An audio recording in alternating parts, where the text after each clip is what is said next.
नमस्कार, सुलगता सवाल देख रहे हैं और मैं हूं आपके साथ दिव्या सिंह। शिक्षक भर्ती घोटाले में पश्चिम बंगाल की सीएम ममता बनर्जी की मुश्किलें बढ़ती जा रही हैं। मामले में सुप्रीम कोर्ट के फैसले के बाद पश्चिम बंगाल की राजनीति में सियासी घमासान जारी है।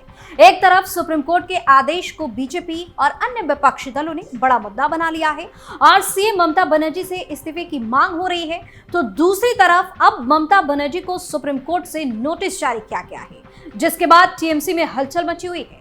ममता बनर्जी शिक्षकों के भर्ती घोटाले में गले तक फंसी हुई हैं।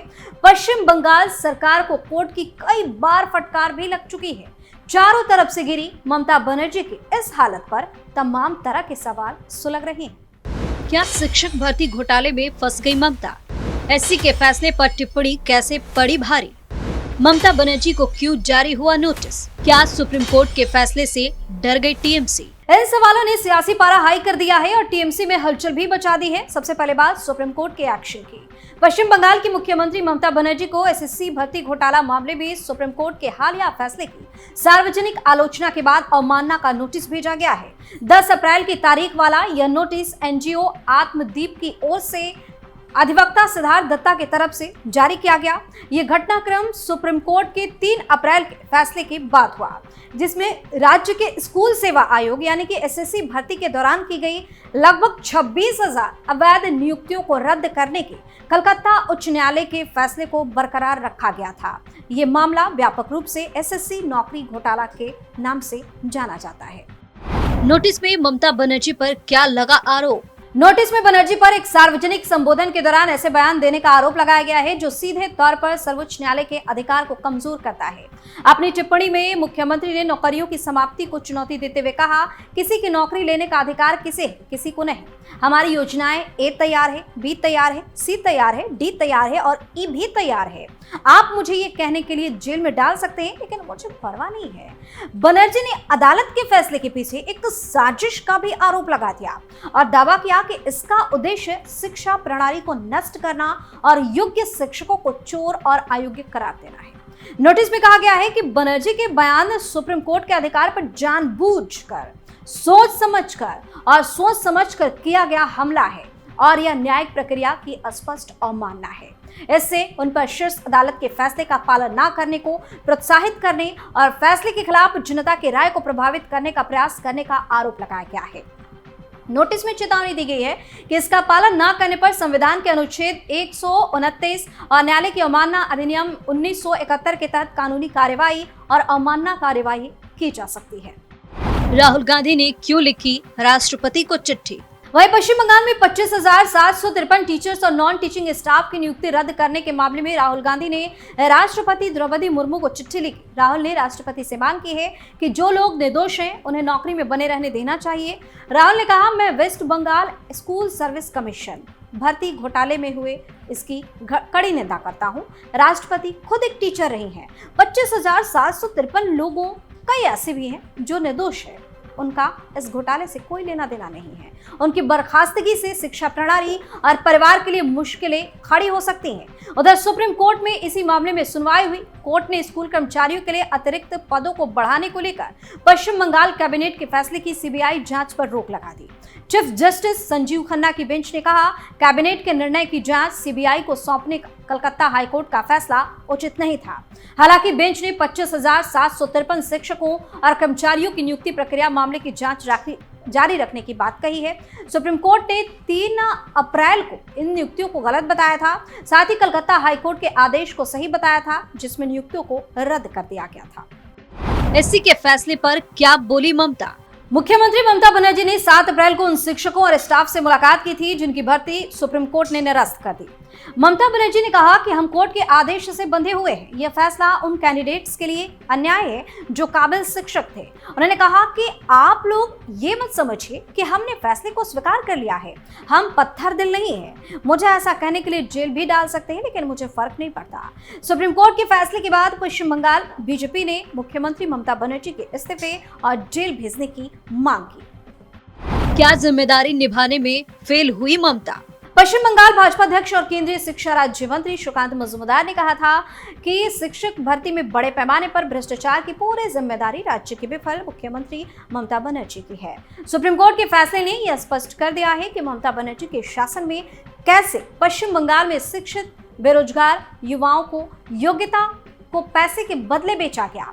पश्चिम बंगाल विधानसभा में विपक्ष के नेता शुभेंदु अधिकारी ने मामले में मुख्यमंत्री को दोषी ठहराया है। उन्होंने कहा कि कई मौके मिलने के बावजूद सरकार ने सुप्रीम कोर्ट की मांगी गई सूची नहीं दी।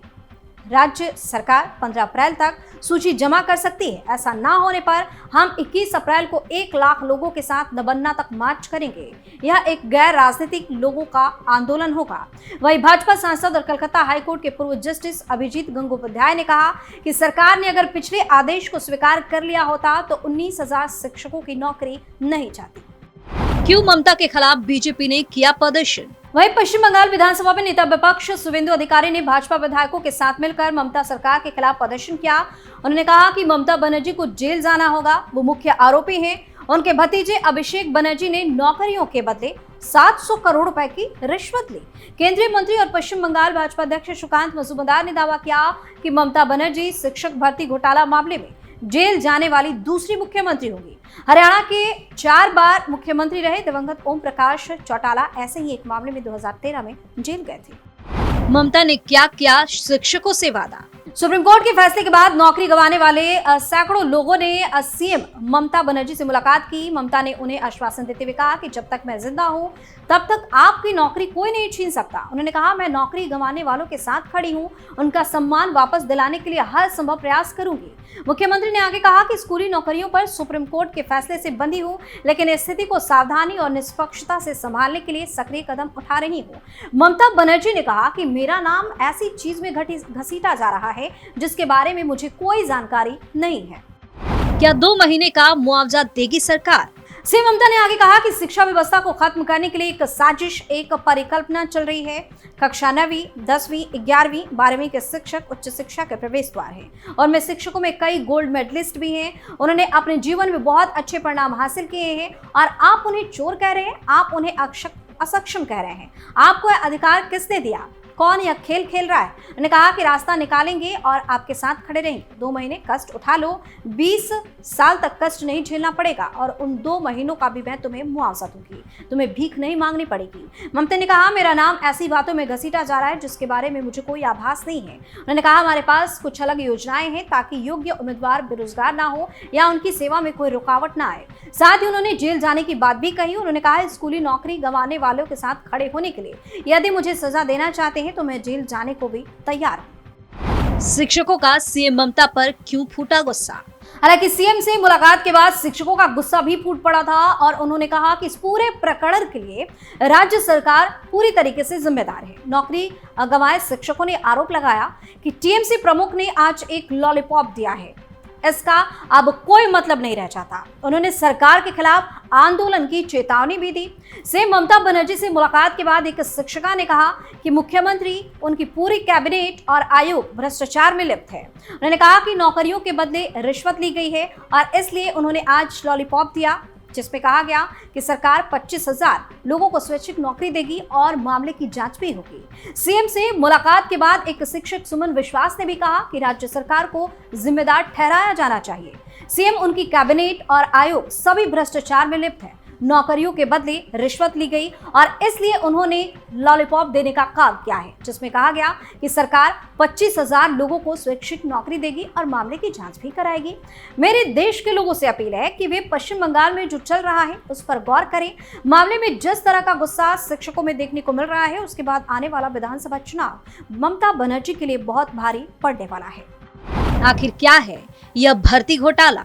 बता दें कि यह विवाद तब शुरू हुआ जब गंगोपाध्याय ने कलकत्ता हाईकोर्ट के जज के रूप में नवंबर 2021 में शिक्षक भर्ती प्रक्रिया में कथित अनियमितताओं की सीबीआई जांच का आदेश दिया था। जांच में अनियमितताएं सामने आने के बाद उन्होंने अब 25,000 से अधिक शिक्षक और गैर शिक्षक कर्मचारियों की नौकरियों को रद्द करने का फैसला सुनाया। इस आदेश को हाई कोर्ट की बेंच और बाद में सुप्रीम कोर्ट ने भी बरकरार रखा। सुप्रीम कोर्ट ने 3 अप्रैल 2025 को अपने फैसले में 2016 की एसएससी भर्ती प्रक्रिया को पूरी तरह से रद्द कर दिया, जिसमें 25,753 कर्मचारियों की नियुक्तियां शामिल थी। वहीं नौकरी गंवाने वाले शिक्षकों का कहना है कि इस स्थिति के लिए स्कूल सेवा आयोग जिम्मेदार है, क्योंकि उसने ये साफ नहीं किया कि किन अभ्यर्थियों ने गलत तरीके से नौकरी हासिल की थी। उनका आरोप है कि सभी को एक ही श्रेणी में रखकर सजा दी गई। ऐसे में बंगाल की सियासत में यह चर्चा तेज हो गई है कि इस शिक्षक भर्ती घोटाले का खामियाजा ममता बनर्जी को अगले साल विधानसभा चुनाव में भुगतना ना पड़े। फिलहाल सुप्रीम कोर्ट से नोटिस मिलने के बाद ममता की बेचैनी बढ़ी हुई है, साथ ही टीएमसी में हलचल भी तेज है। सुलगता सवाल में फिलहाल के लिए इतना ही। आप अपनी राय हमें कमेंट करके जरूर बताएं और देखते रहिए कैपिटल टीवी। धन्यवाद।